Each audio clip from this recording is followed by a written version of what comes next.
Hi, I'm Jeff Walters, and welcome to The Minutes.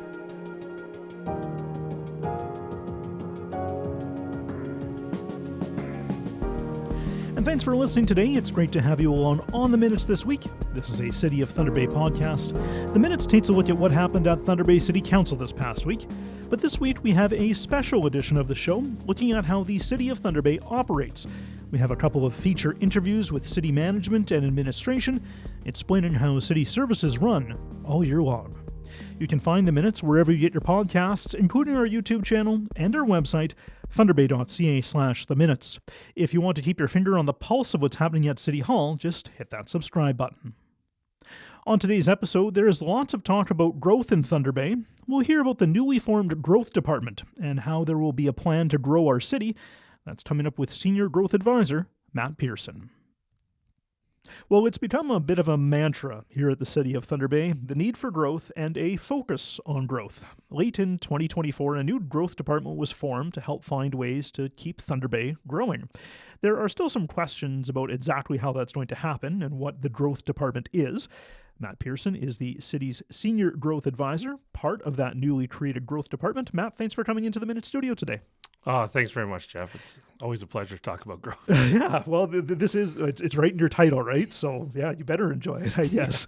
This is definitely something new, though, a focus on growth for Thunder Bay. So why do we have this focus on growth? I think there's now a focus on growth. Not that there was an absence of a focus on growth. I think we just understand that Canada and our cities are increasingly facing tougher and tougher challenges. One of the things you can do is to continue to raise tax rates to help offset those challenges. But there's only so much a community can bear, and rightfully so.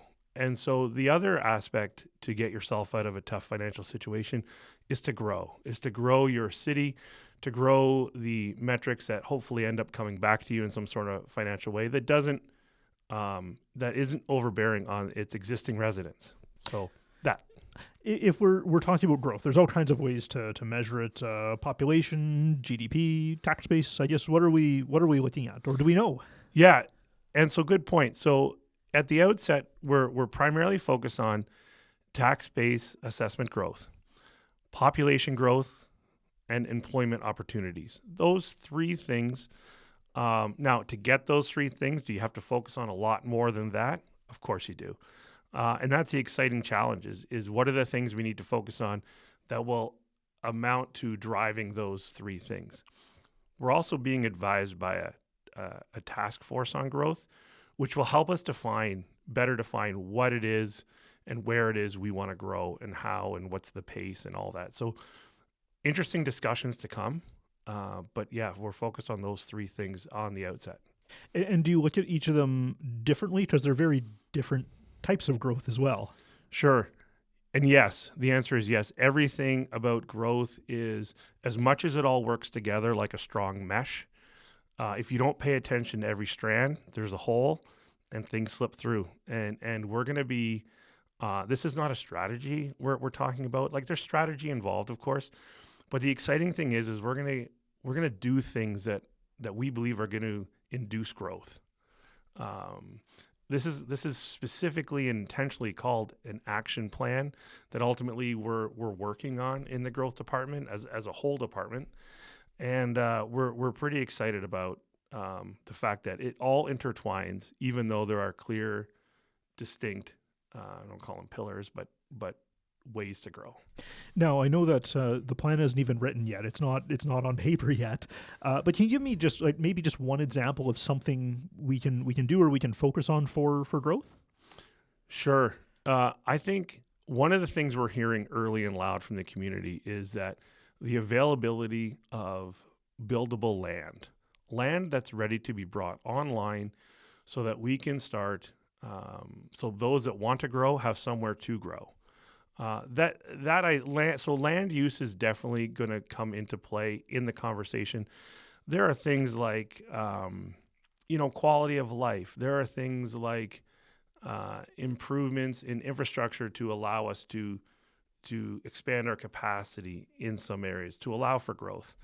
There's really exciting potential in our city now that we get to look at it with a new light, a new way of thinking about things from the city administration side, I will touch that the CEDC has been doing a lot of great work for a long time.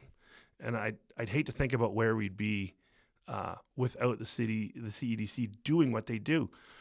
But we're every day the market becomes more competitive within Canada.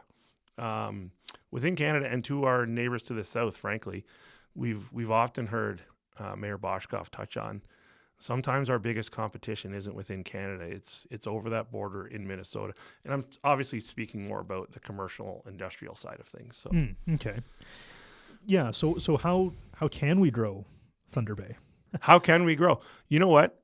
There are a lot of communities that have done growth plans. There's communities that are looking to grow. Is it the same formula in every town? I don't think it is. Are they using the same similar building blocks? I really do. So we can look at other communities as to how they've grown. You know, Thunder Bay has a wonderful value proposition. We need the country to hear that. We need to know that if this is my job and I make X amount of dollars, what does my life look like in Guelph, Ontario, or Sarnia, Ontario, or Medicine Hat, Alberta, compared to what does my life look like in Thunder Bay, Ontario? And I think when people get the whole picture of what you can really do here with your life and with your family and the opportunities that we have, I think people are going to open their eyes to Northern Ontario, which I think is a mutually beneficial exercise for that family that gets to enjoy that better life, that increased value for dollar, I'm going to say. So I think branding has a lot to do with it, messaging, but we actually have to do the things behind that. It can't just be another great minute or two video we see and we all love where we live, and then we realize maybe not actually represents what I'm living right now, but there's so much good going on here. We need to say it and do it better. Yeah, like I'm thinking of the videos that were shown during the Stotties when they were held earlier this year in Thunder Bay, right? And there was all those, 30-second, 1-minute ads on TSN about move to Thunder Bay. Yeah. Hey, I love them. And I'm here. I am an example of, I moved here as a professional about 12, 13 years ago. Both my wife and I made a decision. It was a process where we were thinking of moving to multiple communities. And sometimes we hear our community talk about whether we need some things or whether we don't need some things from someone who chose to move here. That really does matter to some people. Having certain facilities, having things that build on the quality of life of the residents. Because when you're sitting in another community and you have the idea about moving your family here, you have to really look at what that community has. Can it support your family? Is there medical capacity? Family doctors tends to come up quite a bit. And there's lots of people working on improving all of that here, which is great. Knowing where our opportunities are is kind of phase one, and that's where we are. So I don't know how conclusive I can be right now because it's such an open dialogue and an open conversation with a lot of people involved. Yeah, so maybe we'll get into some of those opportunities and such. But let's start off. Unfortunately, negatives always go first, it seems. But what are the challenges of growing Thunder Bay? Like we haven't really grown in a long time. Yeah. So I would say this is a little bit like going into the gym. And if you've ever gone to the gym, the first day is the toughest. It might not look like it, but I have in the past. Right. So the first day back at the gym, everything feels creaky, right? And because Thunder Bay is actually, in looking at the census data, Thunder Bay has not had a great track record of growth. Now, what would it have been without all the good work being done? It could have been a lot worse. So I'm not pessimistic about where we were, but it's healthy to say that I think we can do better. So the challenge of growing in Thunder Bay, I think on the outset is getting that growth mindset, understanding what growth is, understanding how it could impact your life, understanding the benefits of growth, while not ignoring that there are people in the community that don't want growth. But if you aren't able to tolerate the higher than inflation or higher than CPI tax increases, this is one of the things that your community can focus on to alleviate that pressure. So getting a growth mindset, number one. And like I make that gym reference, your muscles are going to be sore on the first day. We're not used to thinking in city administration with so much emphasis on growth. City Manager Colin has very much instilled that we're going to focus on growth. Every department, even if your department is not titled growth, you're going to think about when you do things and provide services and provide whatever it is you do, does this benefit growth? What is the impact on growth of this decision, of this program, or whatever we're doing? So turning the nose of the boat around, tugboating this big ship in a direction to point in terms of growth is going to be a challenge. Change is hard.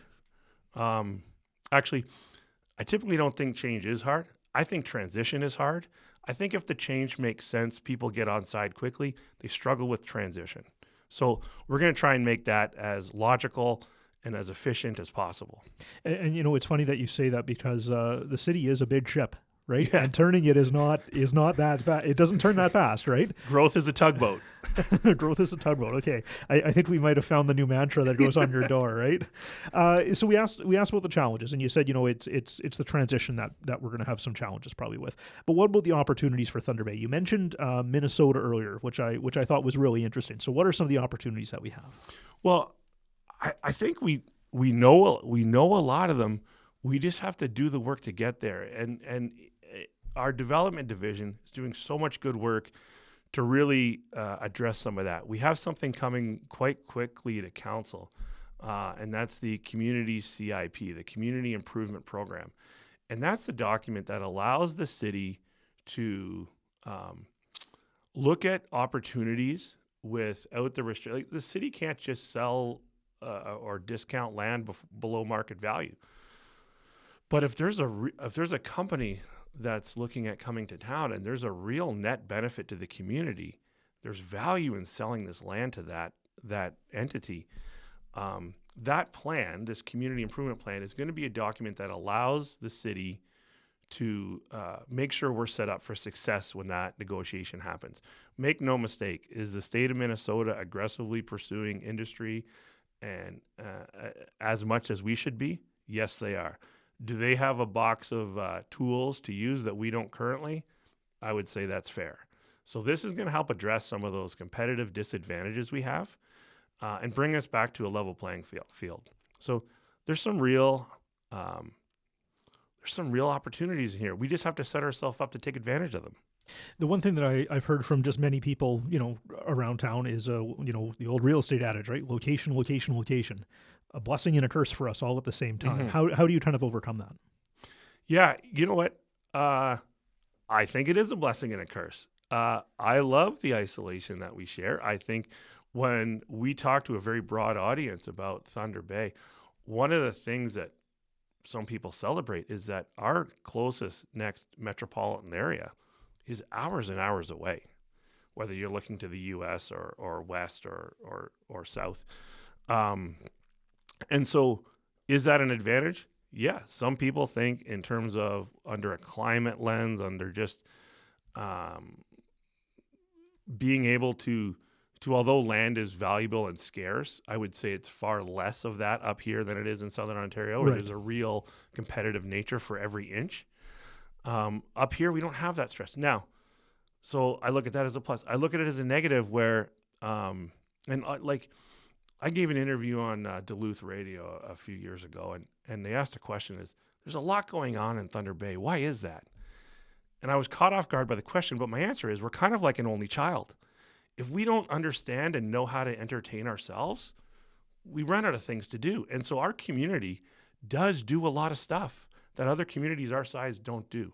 We entertain ourselves. There are festivals, events, things going on every weekend that in a lot, like I moved up from London, Ontario back when it was 340,000 people, and now it's over 400.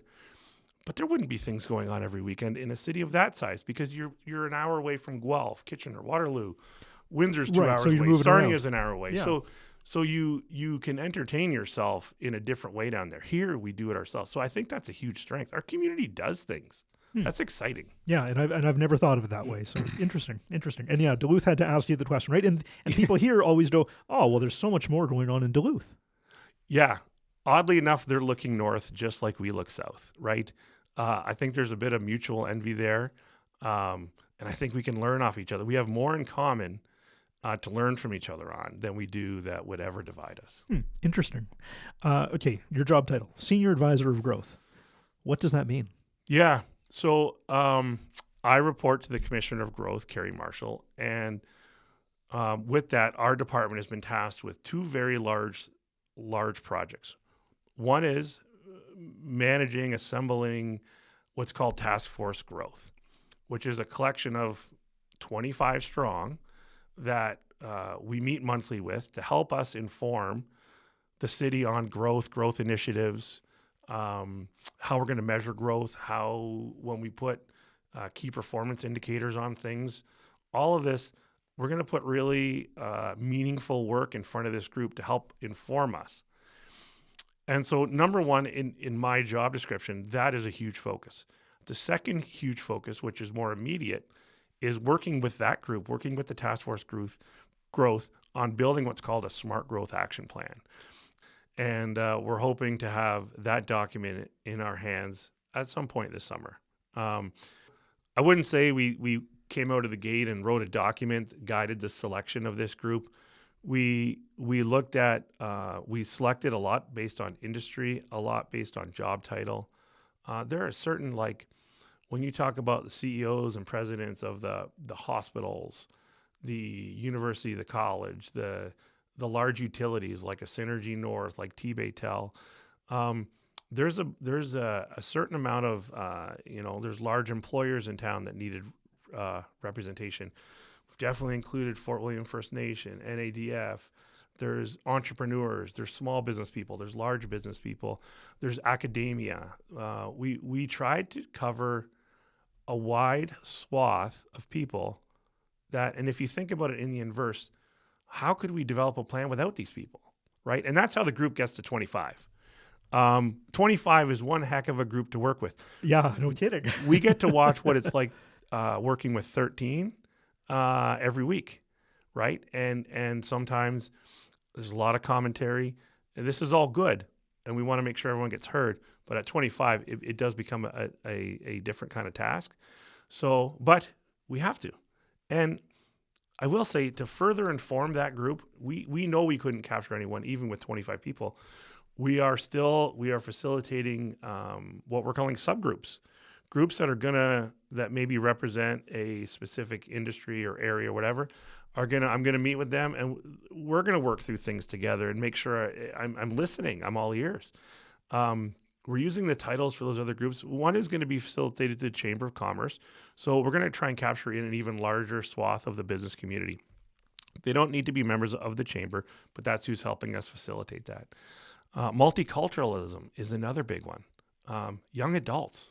We've got a young adult population in this town. We have to be listening to them. We've got people that have recently moved or recently moved away. What an interesting conversation, getting their perspective on things. That's valuable. Right. Yeah. So it's literally, let's talk to the people who've moved here, moved away, the people who are going to be here for a long time in the future. I hope. Yes. Yeah. Hopefully. Yeah. Maybe hard to put this down onto paper, but what is a definition of success for you and the growth group? These are my words here, and this is how I've interpreted it, and I think that's important for context, but growth is essentially like a startup. We started up with an extremely lean budget through the process. Now, I do believe we're set up for success, but there's not a lot of people working specifically on this within City and Min. But what John Collin has said is that we're going to let growth compound growth. So like a true startup, the revenue that comes from growth, there's going to be a growth reserve fund set up that will then be able to use to further invest in growth. I think that's an incredibly innovative way to carve out a bit of the municipal budget to identify where we used to use growth to offset for existing residents. Right. You'd save a couple bucks. I love saving a couple bucks, but I know that is not a long-term plan. That was a great short-term plan. I think this plan addresses the more long-term issue of overall, I'd like us to be very competitive on all fronts. So I think reinvesting in growth like a true startup is a great innovative idea. There are all kinds of things we can spend money that will help improve growth. It could be infrastructure. It could be funding programs. It could be funding the community improvement program. There's all kinds of uses, and by no means is any of this circumventing council. This is all going through council, but yeah, we're pretty excited about the opportunity and the recommendations we're going to get to make from this. A couple of years from now, even just a year from now, where do you want to see us? How different should we be? You know what? Like a tugboat, turns are tough and they can take some time. So we're going to celebrate early successes. I hope everybody hears about them. But knowing that true growth is like trying to turn a wheel on an exercise bike the tension's too high. It takes a while to get it going, but once it's going, you don't need to work on it as hard as you did at the beginning because there's an incredible amount of momentum going with it. Working with an organization, and we're pretty partnered with the CEDC on this, they're doing the same thing. And if we can work together and complement each other, we want to build a wheel of momentum with growth that doesn't take the amount of effort it's going to take on day one to get that wheel turning. And so in 2 years from now, I'd like there to be a pretty strong momentum on that wheel. I'd like people to see that, hey, we talked about this 2 years ago. Look what's in my community. Look what's happening because of the growth group. Now, mind you, the doers are still out in the community. They're the private sector. They're the citizen. The doing. We just want to make sure that we're not in the way. We're helping, we're facilitating, we're inducing, we're doing all of the things that the city can and should be doing so that we don't have an excuse why we're not growing. I love learning about growth. I love learning about the successes and the failures, and there's a lot of good academic work out there. There's a lot of good examples. There's a lot of good things that have gone on that other communities have done that we can stand on the shoulders of really good work and do something that's our own, that's excellent. We don't need to reinvent this. And actually, I would suggest we don't have the resources to reinvent this. So yeah, very excited. Matt, appreciate you coming in today. Thank you very much. Thanks, Jeff. That is Matt Pearson. He is the Senior Advisor of Growth with the city, and he joined me today in the Minutes studio. And a big thanks for watching the Minutes this week. Of course, if you want more information about City Council, agendas, or minutes, visit thunderbay.ca/council. If you want to listen to past episodes or maybe provide some feedback, visit thunderbay.ca/theminutes. You can also find the Minutes wherever you get your podcasts. Plus, you can find us on YouTube and on our website as well. That's thunderbay.ca/theminutes. If you want to keep your finger on the pulse of what's happening at City Hall, just hit that subscribe button. I'm Jeff Walters. Thanks for watching this week. We'll chat again next week. Make it a great day.